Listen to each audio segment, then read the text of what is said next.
guys, it's Lily, the vegan organizer, and today I wanted to do a video comparing the Moleskine diaries to the Hobonichi Cousin. So these are two diaries that are both the same size, and I've used both of them.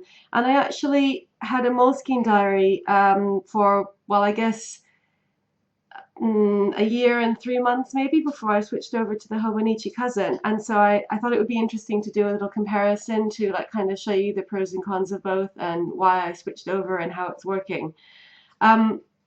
Because I had, you know, Moleskine for like quite a while and I was really happy with it, and I never thought that I would want to change. And then when I found out about the Hobonichi, I was initially curious about it, but still didn't think that I would switch my main planner. And then eventually I did, and I love the Hobonichi, but I still really like some things about the Moleskine. So I just thought I'd show you both of them side by side, and kind of point out the features of each that I like. So I'll start with the Moleskine. I've used two different types of Moleskine diary. I mean, there are quite a few other designs as well that I haven't used, but the two that I've used are this one, the day per page, and the week on 2 pages vertical layout. I started off with this one, the day per page, and what I'd used before this for years, like I don't know, maybe probably like 15 years, I was using this Hebrew diary because it had the dates of the Jewish calendars and it was in Hebrew, but it wasn't aesthetically pleasing. It really wasn't very nice. The paper quality wasn't good. It was like sort of spiral bound, and it wasn't great. But for some reason, I always, you know, I don't know, that had become my pattern, and I didn't think that I would change that. And then I guess it was like kind of maybe a year and a half ago, somehow I discovered the Flex, and at the same time I discovered Moleskines, and I was like, these are great, I have to switch. And then I got really into Moleskines and acquired a large collection of them, which I'll show you at some point later. And I liked having a day per page, because with the Hebrew diary that I'd had before, it had like two different versions. It had a sort of day per page and a weekly spread, and I preferred the daily page because I was always running out of room. And so I sort of instantly gravitated towards that with the Moleskine. And I'll just show you now how this is. This is the A5 size. It's called large, and this is the hardback. There's also a paperback version, this one, and they're identical except for the covers. So the hardback one is a little bit thicker just because of the covers. The paperback is kind of like a floppy, it's quite sturdy but floppy, soft textured cover, sort of like a leather look. And the hardback one is like kind of really nice and sturdy. And they all have the classic Moleskine elastic band, and then the pocket in the back. And I was using this inside my Flex, which I've shown you before. And there's some things that I like about it, but then there are also some problems with it. So at the beginning it has this page for personal data, which I never use, and then it has the year on 2 pages, just this like kind of calendar layout. This is last year, so it was 2014, and then it has the 2015, and then it has this like kind of vertical monthly layout. So here's 1 month and here's the next month. And I like this because it's good for like kind of at a glance seeing what kind of projects you have. So these are just like, you know, the big things that I was working on, and I could just look at them and see what I was doing. The Hobonichi also has this. So if we just do a side-by-side comparison here. The Hobonichi, in fact, has a very similar start, except that it has 3 years instead of 2. It's got the current year on 1 page, which is slightly bigger, and that's nice compared to this one. And then it has the previous year here, and then the coming year. And then it goes into this vertical monthly spread, the same as the Moleskine. The layout is kind of different. I like the Hobonichi layout better because even though the individual columns and lines are smaller, it gives you the space for notes at the bottom.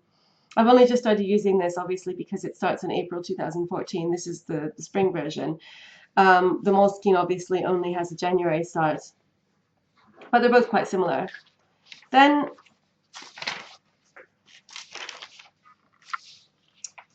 after this, the Moleskine has holidays and events, which I don't really use. I use like kind of, if anything, I would use this just like sort of for random notes, because I would put the actual events and holidays in the body of the diary. And it has 2 pages of this, so I was just like using this for notes of some things that I'd done that I have to like kind of record for work. Then it has another feature which I do really like. It has a little kind of like mini yearly calendar for the next year, and that's good because when you get towards the end of the year, you start having to plan things for the coming year before you can switch over. And so it was good being able to record these. It just is like short. It's 2 pages or like 4 pages, I guess. A sort of 2-page spread and then another 2-page spread. No, another page after that. And I think that that's really convenient. That's something that the Hobonichi doesn't have. After this like kind of vertical spread for the year, it goes straight into the monthly view. So it doesn't have that. That's, I guess, the only thing that's lacking from the Hobonichi. I don't really find it a problem because the Hobonichi's got so many other places to keep notes that I think, you know, when you do have to start writing down things for the next year, you'd be able to find somewhere to put them, but there isn't a dedicated space for it. So I think that's a nice feature that the Moleskine has. Then it's got some travel planning, which again, I don't use. I was just using this to note down projects that I had to do on both of these pages. And then it's got this map of the world with time zones, and I find this really completely irrelevant for me. I don't know. Like I guess it's kind of like the idea of sort of like traveling internationally or something. You need to know time zones, but generally I know the time zones of places that I need to be, and you know, if not, it's easy to check them. So I wouldn't use this. I would prefer that this had something else in it that would be more useful along with this. This is flight durations, and like seriously, I don't know, maybe it's useful to someone, but I just find this complete waste of space. And this dialing codes, internet plate codes, I don't know what plate codes are, but yeah, that, and then measures and conversions, which international sizes, speed, temperature. I guess, I mean, I could see how these things could be useful, but I think having them right at the front of your planner, it's not like I'm like, oh my God, like I need to know what jean sizes in France are. I don't know. So these are the sorts of things that, like, if I needed to look them up, I think I would just look them up on the internet. And I'm sure that I've had to check some of these things. Like sometimes I've had to, for recipes, you know, I've had to check like weight conversions, but I've never looked in here when I had this planner. I always just looked them up on the internet. So even though they're here, you know, if you needed to use one, I don't think it's the sort of thing that you would immediately go to. Maybe somebody would, but I don't. So, and then it's got this blank page with a ruler, and the ruler is kind of cool, but like again, I would never think to use it. I think it's nice that it's there, but I used it for just kind of keeping notes. And so I think that instead of having all of these pages, which are sort of minimal use to probably many people, that it would be much nicer if they had a month on 2 pages spread like they do in the Hobonichi. And this is one of the main things that attracted me to the Hobonichi over the Moleskine. When I saw the monthly spread, I was like, wow, that's really useful. And like you can see how much use I got out of it already. This is March, and I like use this every day. So this was just like a very nice sort of like go-to place to have like all of your information, like appointments, stuff that I was doing, in addition to the weekly spread. And I really find that extremely useful. And if Moleskine had one, I think that that would really sort of increase the attractiveness of it, because this is, you know, I think hardly anyone is going to find this more useful than a monthly spread. Interestingly, on the Moleskine website, they have actually got a downloadable, like a printout with a monthly spread, month on 2 pages. And I just think, why don't they put it in the diary? Because like personally, I know there are a lot of people who like to use printouts, but I don't like them because it's not going to be on the same paper, and like you're going to have to somehow stick it in, and it's like going to make the whole thing bulkier, and you know, it's just like you've printed it out yourself. So maybe I'm particularly bad at this because I really don't like printing things. It just seems like a big hassle to me, and I kind of try to avoid printing things unless I have to. But in any case, it's not going to be the same paper, and it's not going to be bound in the book. So I just think that it would be much better if they actually put that, since they've already gone to the trouble of designing it, they should put it in the diary and people would use it. Anyway, that's just kind of like, Moleskine. Why don't you do that? Instead of flight durations. I know it would take a few more pages, but I don't think it would take that many pages, and it would be really useful. So that's one of the, I think, big drawbacks of the Moleskine compared to the Hobonichi, and that goes both for the day on a page and for the week on 2 pages. It's all of the same stuff at the front. So you have exactly this same layout, and then you have all of this this stuff that's not so useful. And in the week on 2 pages, it's actually even worse because it takes up a lot of room. Like if you look at this, sort of the whole first part is taken up by this stuff. I know some of this is useful, some of this is the yearly calendar, but it's quite a few pages when you consider that the whole thing altogether, I don't know how well that's showing up on camera, but the whole planner is not that thick. So yeah, that's just my view on that. And then after that, after this kind of front matter, you get into the actual calendar, and then the day per page is, well, it's just as it says, it's a day per page.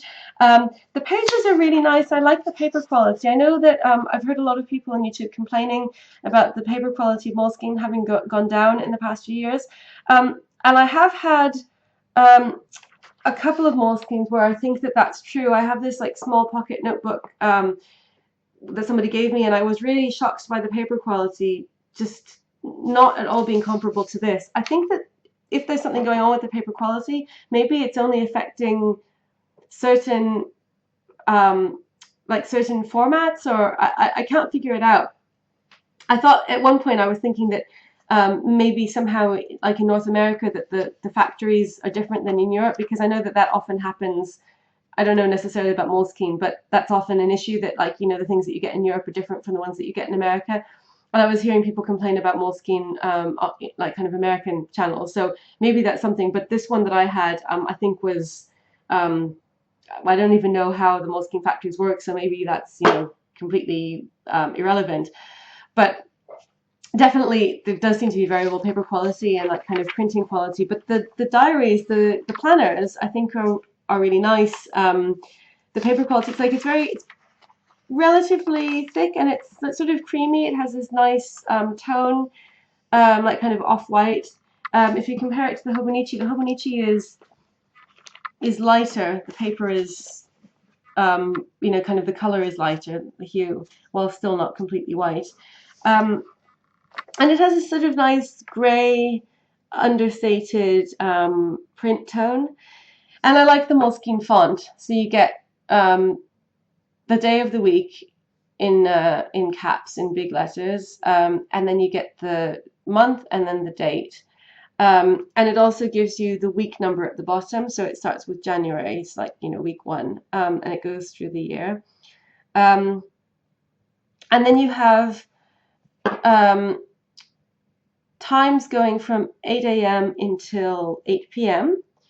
And you have 2 lines per hour, so 8, and then there's a space for half 8. So I use this to write, like, if I had something like this was a Russian class, so it started at 4, so I would just circle it, and then if I had something on the half hour, I would just like write it in here, or you could write it in there. I guess that would be a more scientific way of doing it. But it gives you like quite a bit of space to write. So I've got like some days that were really busy where there's just like, you know, quite a lot of stuff. I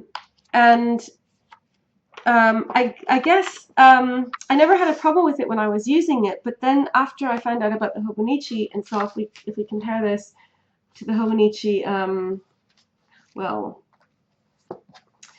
it's not quite comparing like for like, I guess, but the Hobonichi daily spread, it's a similar size, but the Hobonichi is a bit bigger. So you do actually have more writing room compared to the Moleskine.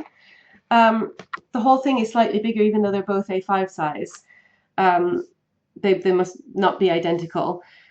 In the Hobonichi, I don't like the kind of the timeline as much on this, because you only get like sort of one line per hour, and it only writes out every 3 hours. But you don't actually have to use this timeline. You could cover this up with washi tape, and then you would have enough space to have loads of time.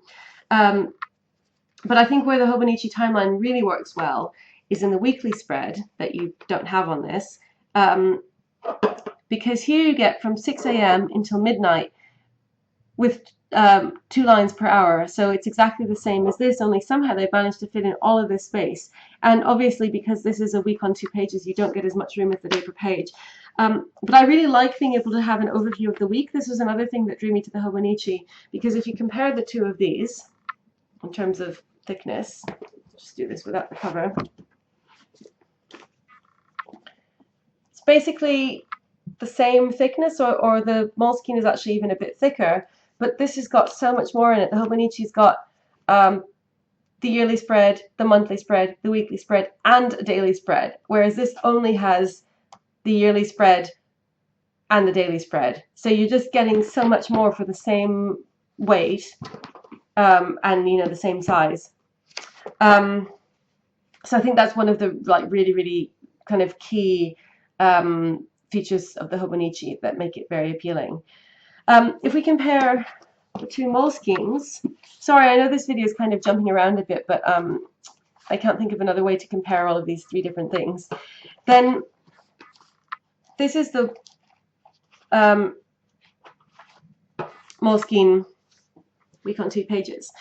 So the reason that I switched from the daily to the week on 2 pages was with the daily, day per page, you do have a lot of room to write. So you can see that there are a lot of days, like if I was at home all day and I didn't have that much that needed explicit planning, there's a lot of blank space.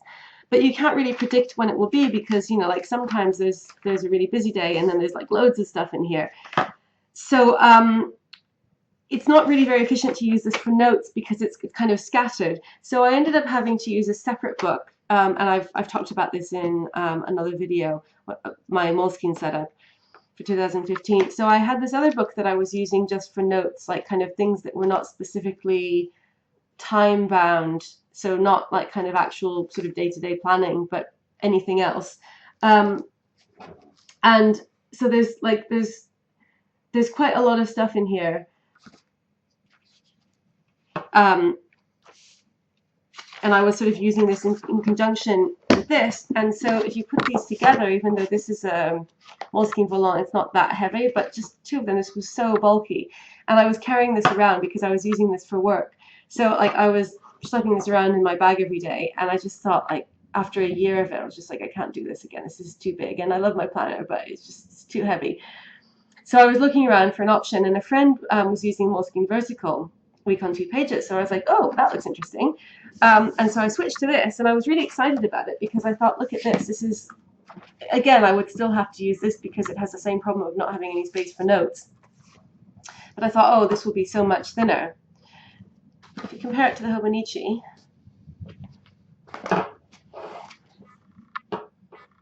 I actually measured them comparatively when I was considering getting a Hobonichi, and I think that they're about the same, or maybe these 2 together are like just a tiny bit thinner, but, you know, like I don't know, 1/8 of a centimeter or something, but they're essentially the same. And you get so much more in the Hobonichi. That, you know, was kind of what really sold me. But these 2 together worked better. And I like the layout of the week on 2 pages. I like the vertical layout. Again, it goes from 8 in the morning until 8 at night with 2 lines per hour, and that works quite well. It starts on Monday. Something that it does, which I've heard a lot of people complain about, and I agree, it's not great, is that it puts Saturday and Sunday together in one column, so you only get half a column for each, and it doesn't have time slots. So it's like, well, you don't need to plan anything on Saturday and Sunday, which is kind of like, well, why? How do they know? Like, why do they get to decide that?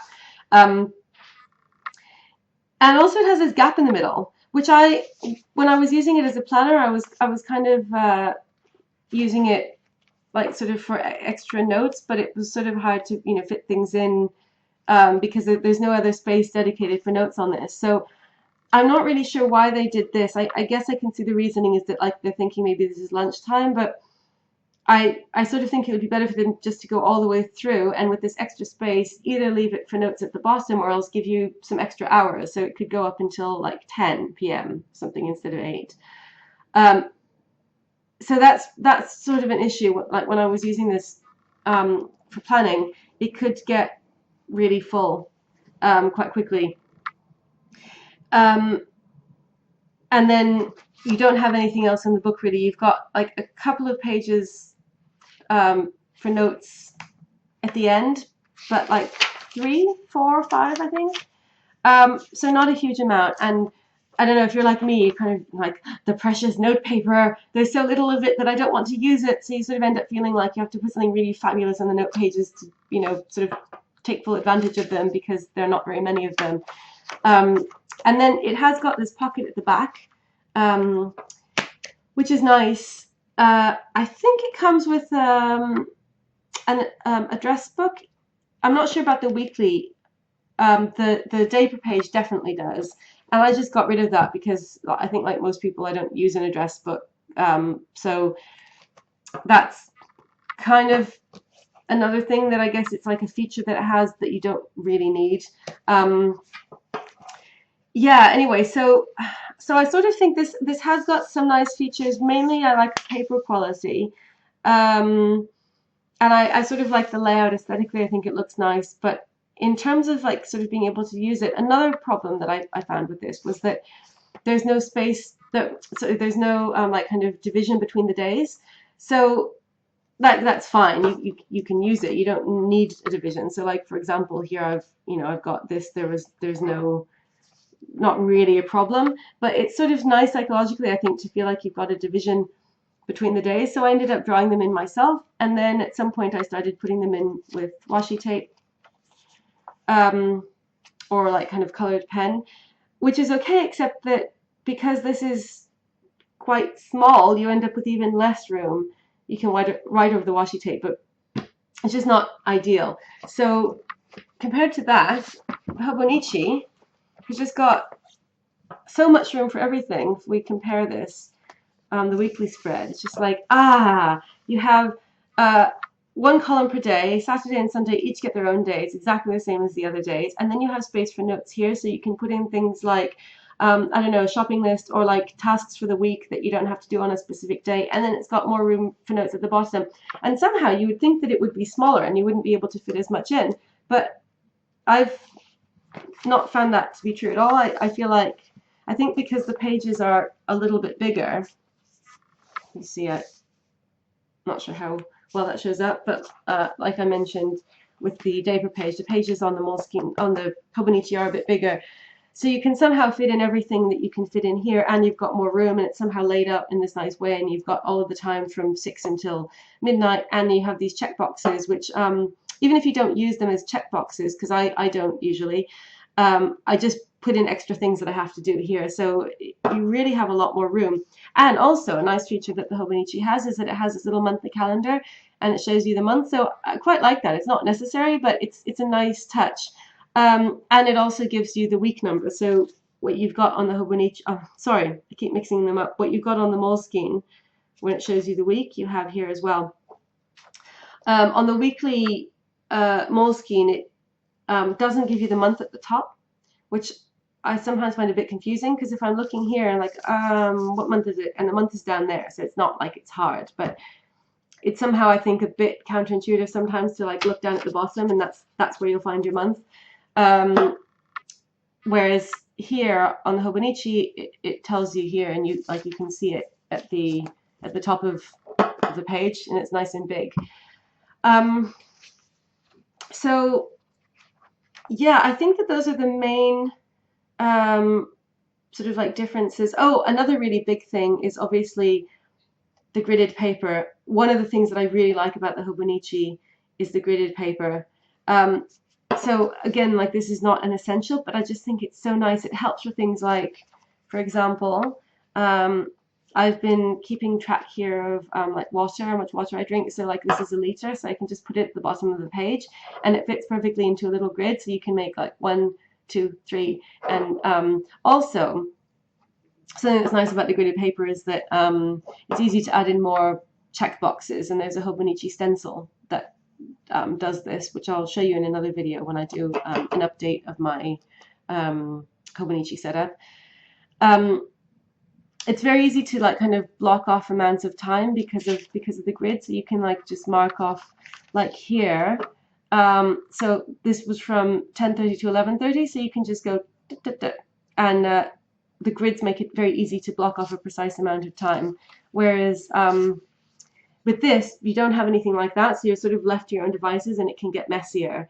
Also, I find that having smaller lines with the grids makes it easier to write sort of more precisely. And I was worried when I switched over that I wouldn't have as much room because I was used to this, and these lines are a lot bigger. But actually, I haven't found it to be a problem at all. I think you do write smaller, but that's okay because the sort of the lines and the grids are there helping you.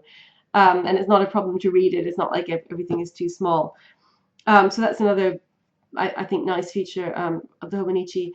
And then obviously the final and sort of the biggest thing, which is the one that I've mentioned before, is how you get all of these different layouts. So this is something that I think because of the paper, because this is Tomoe River paper, which is very thin in comparison to other papers, similar quality. They can fit so much more into this than anyone else would ever be able to fit into their diary. So instead of just having to choose between a weekly spread and a daily spread and a monthly spread, you get all of them. And that was really the thing that won me over, because I kind of, in some ways, when I switched from a daily to a weekly layout in the Moleskine, I liked having the weekly layout, but I also missed having the extra space from the daily layout. And so with this, you don't have to choose because you have all of it, and there's enough room for everything, and you can use the different layouts how you want. So I've mentioned before that I don't use the daily layouts for a planner, because the weekly layout really covers that, like for appointments and things that I have to do and stuff like that. That's enough.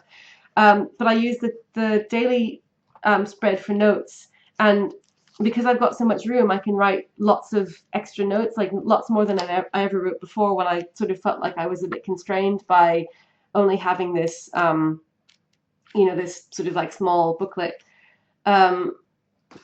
So that's another thing that's really nice. Another thing that I should add, I kind of mentioned this briefly before, but I just sort of wanted to point out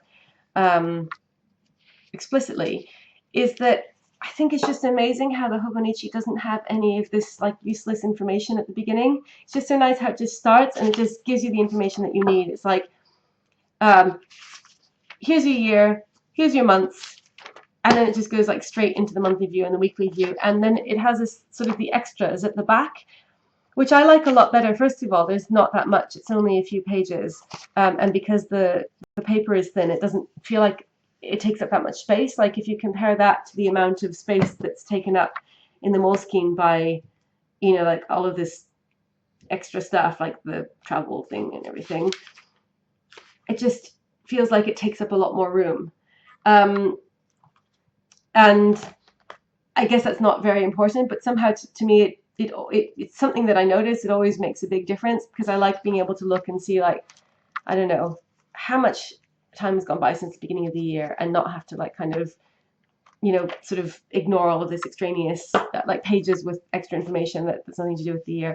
I also really like how it shows you the months on the side like that, so you can just instantly flip to the right months, and they're color coded. Even if you're not using the daily pages as a planner, it's still useful, because like, for example, I've got reference materials in this last month, so I can just like flip straight to that, which is really convenient. And those are all things that the Moleskine doesn't have. So I still really like the Moleskine. I think it's like nice paper quality. I like the aesthetic. I think it's a really good layout. There are many nice things about it, but I don't feel like it has anything that the Hobonichi doesn't have, and the Hobonichi has so much more that I just kind of found it impossible not to switch for my main planner. But I still like the Moleskine planners, and I still use this one. Well, actually, I use both this and the daily planner, for sort of like happiness journal. And they work really well for that, because you don't need all of these extra details that the Hobonichi has, which are ideally suited to planning. That's just how I use them. But I think, yeah, for a planner, I don't know, I felt like I couldn't resist the charms of the Hobonichi. But Moleskines are still great. Anyway, that's just my take on it. So I'd love to hear what you think, and thanks for watching, and I'll talk to you again soon. Bye.